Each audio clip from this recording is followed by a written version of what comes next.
You say, Sylvia, that you consider yourself an American.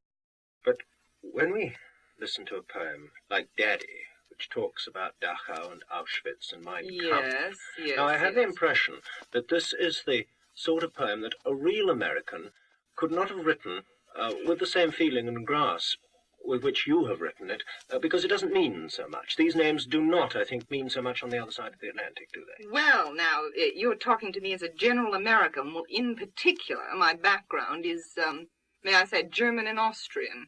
On one side, I'm a first-generation American. On one side, I'm a second-generation American.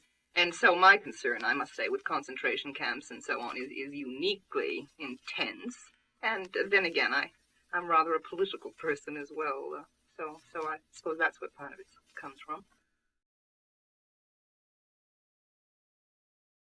Do your poems tend now to come out of books rather than come out of your own life? Oh, no, I wouldn't say that at all. I think my poems come immediately out of the sensuous and emotional experiences I have. But I must say I cannot sympathize with these cries from the heart that are informed by nothing except, you know, a needle or a knife or whatever it is. I believe that one should be able to control and manipulate experiences, even the most terrifying, like madness, being tortured, this sort of experience. That one should be able to manipulate these experiences with an informed and intelligent mind. I think that personal experience is very important, but certainly it shouldn't be a kind of shut box and sort of mirror-looking narcissistic experience. I believe it should be relevant, and relevant to the larger things, the bigger things, such as Hiroshima and Dachau.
Daddy.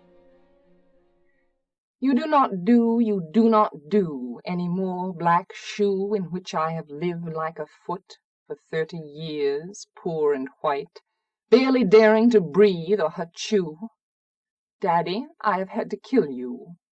You died before I had time, marble heavy, a bag full of God, ghastly statue with one grey toe big as a Frisco seal, and a head in the freakish Atlantic, where it pours bean green over blue in the waters off beautiful Nosset. I used to pray to recover you, ach du, in the German tongue in the Polish town, scraped flat by the roller of wars, wars, wars. But the name of the town is common. My Polack friend says there are a dozen or two. So I never could tell where you put your foot, your root. I never could talk to you. The tongue stuck in my jaw.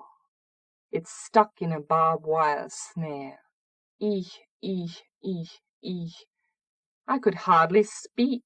I thought every German was you, and the language obscene, an engine, chuffing me off like a Jew to Dachau, Auschwitz, Belsen.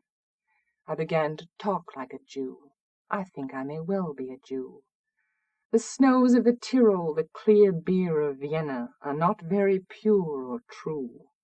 With my gypsy ancestress and my weird luck, and my tarok pack, I may be a bit of a Jew. I have always been scared of you, with your Luftwaffe, your gobbledygoo, and your neat moustache, and your Aryan eye, bright blue. Panzerman, oh you, not God but a swastika, so black no sky could squeak through. Every woman adores a fascist, the boot in the face, the brute heart of a brute like you. You stand at the blackboard, Daddy, in the picture I have of you, a cleft in your chin instead of your foot. But no less a devil for that, no, not any less the black man who bit my pretty red heart in two. I was 10 when they buried you. At 20 I tried to die and get back to you. I thought even the bones would do. But they pulled me out of the sack, and they stuck me together with glue. And then I knew what to do. I made a model of you, a man in black with a Mein Kampf look, and a love of the rack and the screw, and I said, I do. So, Daddy, I'm finally through. The black telephone's off at the root, the voices just can't worm through. If I've killed one man, I've killed two. The vampire who said he was you, and drank my blood for a year, 7 years if you want to know. Daddy, you can lie back now. There's a stake in your fat black heart, and the villagers never liked you. They are dancing and stamping on you. They always knew it was you. Daddy, you bastard, I'm through.